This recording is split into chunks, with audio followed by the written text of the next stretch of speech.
Treneri, sveikinimai su kovinga pergalė, turbūt taip reiktų pavadinti, prireikė papildomų 5 minučių, bet įrodėt pranašumą. Tai visų pirma, apie šių rungtynių pagrindinį laiką, kaip vertinat šias rungtynes ir ar viskas tenkino?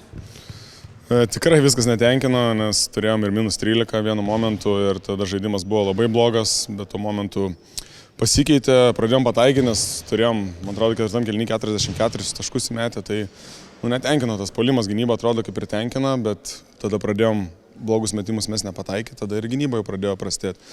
Bet džiugu, kad grįžom ir tas rungtynės galėjom išeiti pratęsimą, nors turėjo gal ir nepratęsimą būti. Jaylenas Warrenas užbaigė vieną labai svarbią ataką ketvirto kėlinio pabaigoje ir galėjo išplėšti ir pergalę per pagrindinį laiką. Ar ta paskutinė ataka per ketvirtą kėlinį taip kaip numatyta vyko, ar vis dėlto ten daug improvizacijos buvo ir jau situatyviai elgėsi? Iš tikrųjų buvo numatyta taip, bet viską padarėm šiek tiek anksčiau. Ir tada Jaylenas pažiūrėjo laikrodį, kad mesti su Sirena geriau negu anksčiau. Jis galėjo iš tikrųjų atakuoti, bet būtų atakavęs ir prametęs ir būtų turėję Palanga dar laiko. Tai tiesiog sustabdė ir pasiėmė ant savęs metimą ir išmetė, manau, tikrai gan neblogą. Galėjo nusimesti į šoną, turėjom 2 laisvų žaidėjus, bet geras metimas iš tikrųjų. Viską išpildė, bet pasižiūrėsim, kad biški vyručiai turi taimingą gerą pasidaryti, nes labai per anksti pradėjo viską daryti.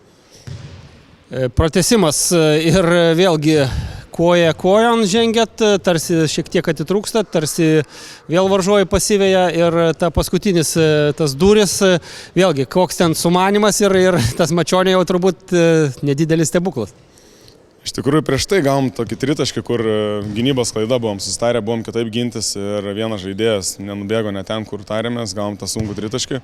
O paskutinę ataką taip ir buvom sutarę iš tikrųjų, kad matėm, kad jie turi lengvą penketą, galvojam ant Justino į paustą ir žiūrim, kad jis ten turėjo užsibaigti, iš tikrųjų jau tokį išsuko kamuoliuką, o Gytis visą laiką lipo ant lentos. Tai maladėts, čia toks žodis gal šaunuolis, kad lipo ant tos lentos iki pat galo ir pasiėmė tą kamuolį. Tai jam už tai nuopelnas už tokį sunkų metimą įmestą, už tą darbą, už tą lipimą ant lentos, ypač kai turėjo psichologiškai tų blogų rungtynių šį sezoną, tai šaunuolis, labai džiugu.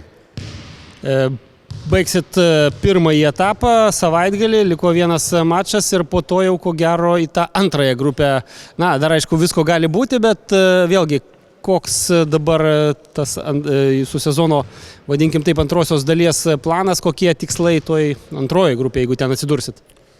Aš manau, kad ten ir atsidursim, nes jau ten teoriniai šansai. Esmė, jeigu mes ten būsim, tiesiog patekti atkrintamasias, o atkrintamosiuose šį sezoną labai daug vienodų komandų.